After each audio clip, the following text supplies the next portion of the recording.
सुस्वागत दर्शक बंधु YouTube channel प्रगति education आपण को हार्दिक स्वागत ज्ञापन करुअछि। दर्शक बंधु यही वीडियो रे आपण रही पवित्र स्वाधीनता दिवस उपलक्षे एक मन छुआ अभिभाषण। स्वाधीनता दिवसर पावन अवसर में यह भिडटी छात्र छात्री मान उद्बोधन देवारे आपण को टिके भी सहायक होपारे आम अत्यंत खुशी हबू।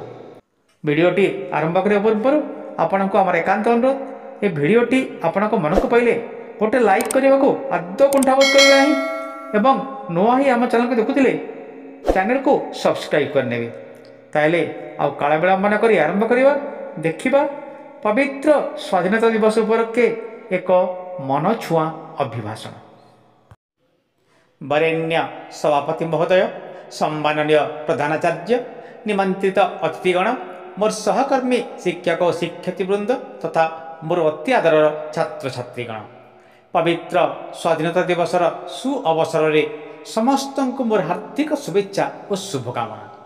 जो वीर महापुरुष मान अदम्य प्रचेष्टा, अकुंठित शर्त त्याग और संघर्ष बल ए देश जननी निर्मम विदेशी शासन कबल मुक्ति लाभ करिछि सेहि मानक श्रीचरण रे मु अनाबिला भक्ति सुमन अर्पण करुअछि।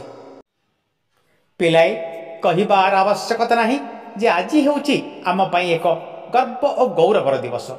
1947 मसीहार ठीक आजिकार दिन में आमर ये पुण्य जन्मभूमि भारत मुक्ति लाभ करथिला निर्दय निर्मम इंग्रेज शासनर पंजारु। एठी गोटे कथा आमको सब बेले मन रखक हबो जे यो स्वाधीनता से दिन आम लाभ कले से स्वाधीनता आमको एत सहजरे मिली नहीं। जाति धर्म वर्ण निर्विशेष हजार हजार लोक निर आत्म बलिदान प्रतिबदल आम देश स्वाधीनता आनी। हजार हजार लोक जीवन बिताइबा पड़ी अवरुद्ध कारागार चारिकांथ भितर। किछि संग्रामी हसी हसी फांसी कुंडरे चढ़ी ए देश जननी उद्धार निमंते। मोर कहिबार अर्थ है एमती बहु कष्ट लाभ करथिबा ए स्वाधीनतार मूल्य को आम प्रत्येक हृदयंगम करवा उचित। आम भूली जावा अनुचित जे ए देश को उचित सम्मान देवा सह देश मातृकार विकास निमंते जत्पूर्णस्ति चेष्टा करवा आम समस्तंकर परम कर्तव्य अटे। शिक्षित और सचेतन नागरिक हिसाब से निज देशर विकास लगी प्रत्येक नागरिक बद्धपरिकर होगा एकांत वांछनीय। आज ये पुण्य दिवस प्रत्येक व्यक्ति को ए चेतना उद्बुद्ध करू। पिला माने तुमे माने हेउचो ए देशर भविष्यत। ए देशर रूपरेख तुमरी हाथ में निर्भर करे। तुमरी साधुता, तुमरी सच्चोटता और कर्म प्रबलता ए देश और देश पई कार्य करिवार अदम्य स्पृहा ए देश को विकास मार्ग में आगे नब। मन रख जड़े स्वार्थंद मनीष केवे हेले देश और देश पई कार्य करि पारे ना। देश देश पई काम करबा को हेले प्रथम आवश्यक स्वार्थ त्याग। कवि यथार्थ लिखिछंती जाति नंदी घोष चलिब कि भाई स्वार्थ को सारथी कले। जाति नंदी घोष चलिब कि भाई स्वार्थ को सारथी कले। टाणे किरे गाड़ी दानार तो बोड़ा घोड़ा मुहे बंधा थिले। टाणे किरे गाड़ी दानार तो बोड़ा घोड़ा मुहे बंधा थिले। गोटाए खूब गुरुत्वपूर्ण कथा मन रख पिलाए। आमरी देश भारत सर्वदा शांति प्रिय।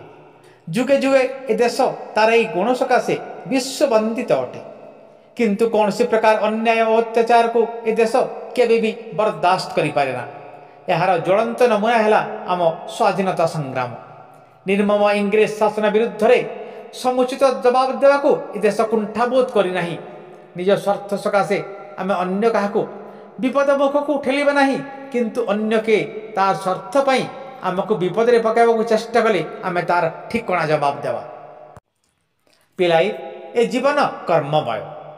सत्कर्म मनीष को उच्चासन प्रदान करे, मात्र असत्कर्म मनीष को रसतल को ठेली निए। कर्म ही जीवन में परितृप्ति आने। कर्म ही शांति और संतोष प्रदान करे। कवि गोपबंधु भाषा मानव जीवन नुहई केवल मानव जीवन नुहई केवल वर्ष मास दिन दंड। कर्मे जीए नर कर्म एक तार जीवनर मानदंड। कर्मे जीए नर कर्म एक तार जीवनर मानदंड। आमे मन रखिबा उचित जे केवल निज पाई नुह बरंग देश और देश पाई किछि काम करि पारिले आमे असीम तृप्ति अनुभव करबा सह ନିଜର ଏକ ଅନନ୍ୟ ପରିଚୟ ସୃଷ୍ଟି କରିପାରିବା। ପିଲାମାନେ, ପରାଧୀନତାର ବେଡ଼ିରୁ ସିନା ଏ ଦେଶ ମୁକୁଳିଛି, ମାତ୍ର ଅନେକ ଭୟଙ୍କର ରାକ୍ଷସଙ୍କ କବଳରେ ଆଜି ବି ଏ ଦେଶ ଜର୍ଜରିତ ହେଉଛି। ଯେମିତିକି ଅନାହାର ଓ ଅର୍ଦ୍ଧାହାର, ନିରକ୍ଷରତା, ଅସ୍ପୃଶ୍ୟତା ଆଦି ଅନେକ ଘୃଣ୍ୟ ମାନସିକତା ଓ ଦୁର୍ନୀତି ଆଦି ଅନେକ ଭୟଙ୍କର ରାକ୍ଷସ ବହୁ ଲୋକଙ୍କ ଜୀବନକୁ ଯନ୍ତ୍ରଣା ଜର୍ଜରିତ କରୁଅଛି। ଏତେ କଷ୍ଟ ସ୍ୱୀକାର କରି ଆମେ ଏ ଦେଶ ପାଇଁ ସ୍ୱାଧୀନତା ଆଣିଛି, ଆଉ ଦେଶକୁ ପ୍ରଗତି ପଥରେ ବାହି ନେବା କ'ଣ ଆମର ଦାୟିତ୍ୱ ନୁହଁ? ଆମ ପୂର୍ବପୁରୁଷମାନେ ଏ ଦେଶ ସକାଶେ ଯେଉଁ ସ୍ୱପ୍ନ ଦେଖିଥିଲେ ତାକୁ ପୂରା କରିବା କ'ଣ ଆମର କର୍ତ୍ତବ୍ୟ ନୁହଁ? ପିଲାଏ, ଏ ଦେଶର ବିକାଶରେ ଯୁବଶକ୍ତିର ଭୂମିକା ଖୁବ୍ ଗୁରୁତ୍ୱପୂର୍ଣ୍ଣ। ତୁମେମାନେ ଖୁବ୍ ଶୀଘ୍ର ଜୀବନର ଏ ସୋପାନରେ ଉପନୀତ ହେବାକୁ ଯାଉଅଛ। ଦେଶ ଦେଶ ପାଇଁ କାର୍ଯ୍ୟ କେବଳ ଆମ କର୍ତ୍ତବ୍ୟ ନୁହଁ, ବରଂ ଏହା ମାନବିକତାର ଚରମ ନିଦର୍ଶନ ଅଟେ। ଦେଶରୁ ନିରକ୍ଷରତା, କୁସଂସ୍କାର, ଦାରିଦ୍ର୍ୟ ଓ ଦୁର୍ନୀତି ପରି ବ୍ୟାଧି ଥିବା ଯାଇ କୌଣସି ବି ଦେଶର ପ୍ରଗତି ଅସମ୍ଭବ। ଏଣୁ ଏହାର ଦୂରୀକରଣ ପାଇଁ ଚେଷ୍ଟା କରିବା ତୁମ ସମସ୍ତଙ୍କର ପରମ କର୍ତ୍ତବ୍ୟ ହେବା ଉଚିତ। କେବଳ ନିଜ ହିତ ନୁହଁ, ଦେଶ ଓ ଦେଶର କଲ୍ୟାଣକୁ ନିଜ ଦାୟିତ୍ୱ ବୋଲି ହୃଦୟଙ୍ଗମ କରିବା ଉଚିତ। ସ୍ୱାଧୀନତା ଦିବସର ଏହି ପାବନ ମୁହୂର୍ତ୍ତ ଆମ ସଭିଙ୍କୁ ଏକ ନୂତନ ଚେତନାରେ ଉଦ୍ବୁଦ୍ଧ କରୁ।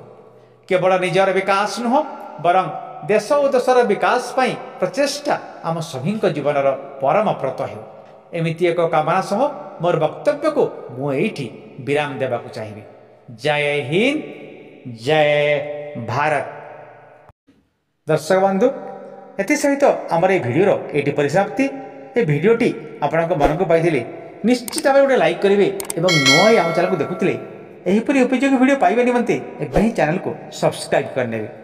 ଆପଣଙ୍କୁ ଆମର ବହୁତ ବହୁତ ଧନ୍ୟବାଦ।